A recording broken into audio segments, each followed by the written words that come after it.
Assalamualaikum warahmatullahi wabarakatuh. Salam bahagia Bapak dan Ibu guru hebat. Bersama saya Fatima Anggrayuni dari SMPN Negeri 5 Bule, Kabupaten Mamandau, Kalimantan Tengah. Pada kesempatan ini, izinkan saya untuk menyampaikan pemahaman Merdeka Belajar topik 1 pada platform Merdeka Mengajar. Setelah mengikuti dan memahami pelatihan pada Merdeka Belajar, kita diharapkan memahami 3 hal. Yang pertama yaitu pemahaman gagasan dan prinsip pendidikan berdasarkan pemahaman Ki Hajar Dewantara. Selanjutnya, pemahaman untuk memfasilitasi murid agar tumbuh sesuai dengan kodratnya. Yang ketiga, penerapan pembelajaran yang memerdekakan peserta. Menurut Ki Hajar Dewantara, pendidikan adalah menuntun segala kekuatan kodrat yang ada pada anak-anak agar mereka dapat mencapai keselamatan dan kebahagiaan yang setinggi-tingginya baik sebagai manusia maupun sebagai anggota. Bapak dan Ibu guru hebat, pasti kita semua sudah mengetahui bahwa konsep Merdeka Belajar diambil dari pemikiran Ki Hajar Dewantara. Merdeka Belajar berfokus pada asas kemerdekaan dalam menerapkan materi yang esensial dan fleksibel sesuai dengan minat, kebutuhan, karakteristik dari peserta didik kita. Bapak dan Ibu guru hebat, kita akan mempelajari 5 modul pada Merdeka Belajar. Yang pertama, mengenali dan memahami diri sendiri sebagai pendidik. Yang kedua, mendidik dan mengajar. Yang ketiga, mendampingi murid dengan utuh dan menyeluruh. Yang keempat, mendidik dan melatih kecerdasan budi pekerti. Yang kelima, pendidikan yang menghantarkan keselamatan dan kebahagiaan. Bapak dan Ibu guru hebat, mari kita mengawali Merdeka Belajar dengan modul yang pertama. Bapak dan Ibu guru hebat, mari kita awali dengan modul yang pertama, yaitu mengenali dan memahami diri sendiri sebagai pendidik. Dalam modul yang pertama ini, kita diminta untuk merefleksikan diri dan peran sebagai pendidik. Selanjutnya, memproyeksikan diri menjadi guru apa kita di masa depan. Dalam proses ini, kita akan mempelajari 3 hal, yaitu mengenali diri dan peran seperti apa saya. Mari kita lihat apa yang disampaikan Ki Hajar Dewantara. Manusia merdeka yaitu hidupnya bersandar pada kekuatan sendiri, baik lahir maupun batin, tidak bergantung pada orang lain. Untuk mengenali karakteristik murid dan kebutuhannya, kita harus lebih dulu mengenali dan memahami kekuatan dan kelemahan kita sebagai pendidik. Mendidik anak sama dengan mendidik rakyat. Untuk itu, guru harus siap dan adaptif terhadap perubahan zaman. Untuk proses yang kedua yaitu apa peran saya sebagai guru. Anak-anak hidup dan tumbuh sesuai dengan kodratnya sendiri. Pendidik hanya dapat merawat dan menuntun tumbuhnya kodrat itu. Ki Hajar Dewantara. Guru sebagai penuntun, motivator, dan fasilitator sekaligus penggerak ke arah transformasi. Pendidik yang berpihak pada murid. Peran guru sangatlah penting dalam pembentukan karakter dan pengembangan kompetensi murid sesuai dengan kodratnya. Kemudian yang ketiga yang akan kita pelajari yaitu ingin menjadi guru seperti apa saya. Bapak dan Ibu guru tentu sudah sering mendengar Ingar Sosum Telada, Ing Madya Mamengkarsa, Tupuri Handayani. Guru yang maju memiliki konsep dan rancangan pikiran yang jelas tentang gambaran dirinya yang ideal. Ketika kita memahami kekuatan dan kelemahan kita, maka kita tahu apa yang bisa dioptimalkan dari peran kita sebagai guru bagi murid-murid kita. Inilah hakikat guru yang mampu memerdekakan murid. Salah satu langkah kita sebagai pendidik adalah bagaimana memaknai dan menghayati pribadi kita sebagai manusia merdeka dan terus belajar.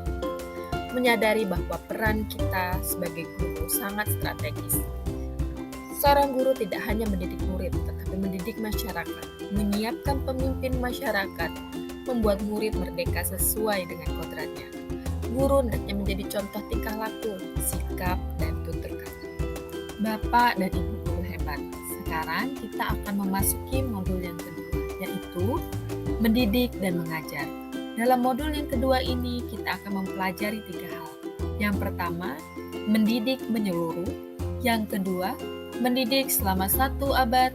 Yang ketiga, menjadi manusia secara utuh. Bapak dan Ibu guru, kita percaya bahwa sekolah dan pendidikan merupakan bekal untuk murid kita mengisi masa depan. Pengajaran adalah bagian dari pendidikan, sedangkan mengajar adalah bagian dari mendidik.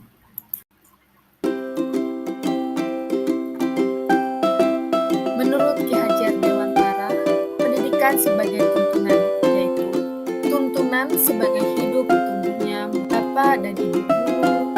Kita akan memasuki modul yang ketiga, yaitu mendampingi murid dengan utuh dan menyeluruh. Pada modul yang ketiga ini, kita akan mempelajari dua hal, yaitu kodrat murid dan asas trikot. Bapak dan Ibu, pada kodrat murid kita akan mempelajari kodrat keadaan, kodrat alam, dan juga kodrat jiwa. Apa itu kodrat keadaan?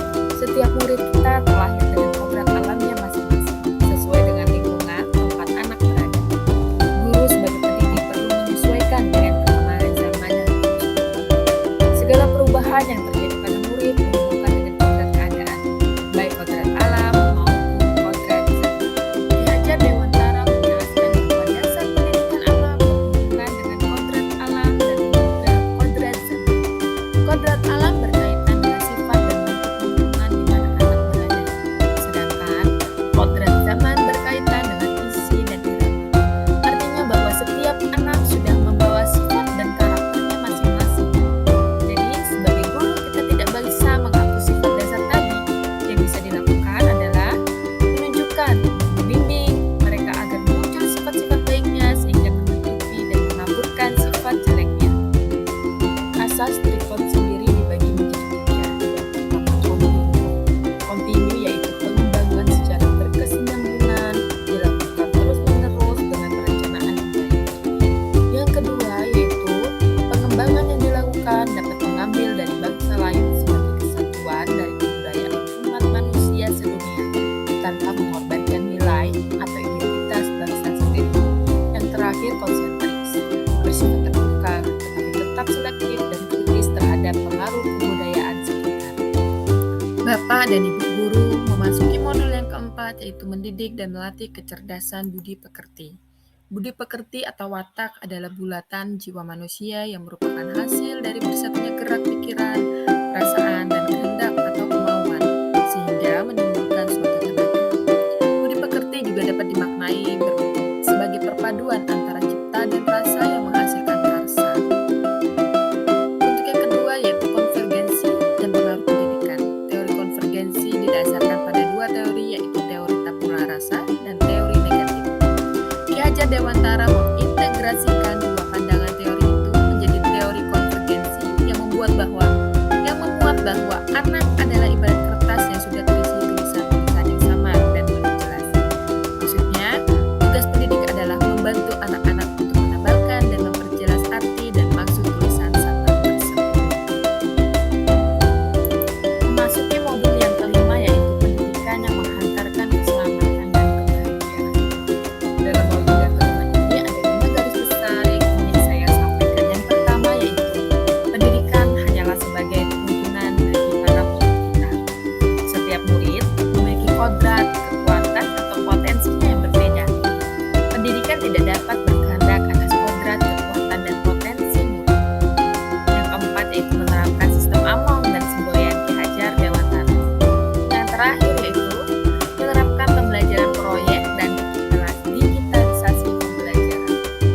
Trisentra pendidikan atau 3 pusat pendidikan yang menerangkan bahwa pendidikan berlangsung di 3 lingkungan, yaitu keluarga, sekolah, dan masyarakat. Ketiganya memiliki peran di dalam proses pendidikan, serta saling mengisi dan memperkuat satu dengan yang lain. Bapak dan Ibu guru yang berbahagia, berhubung saya sertakan link sebagai umpan balik aksi nyata topik 1. Terima kasih sudah menyaksikan dari unggahan YouTube sebagai aksi nyata topik 1. Salam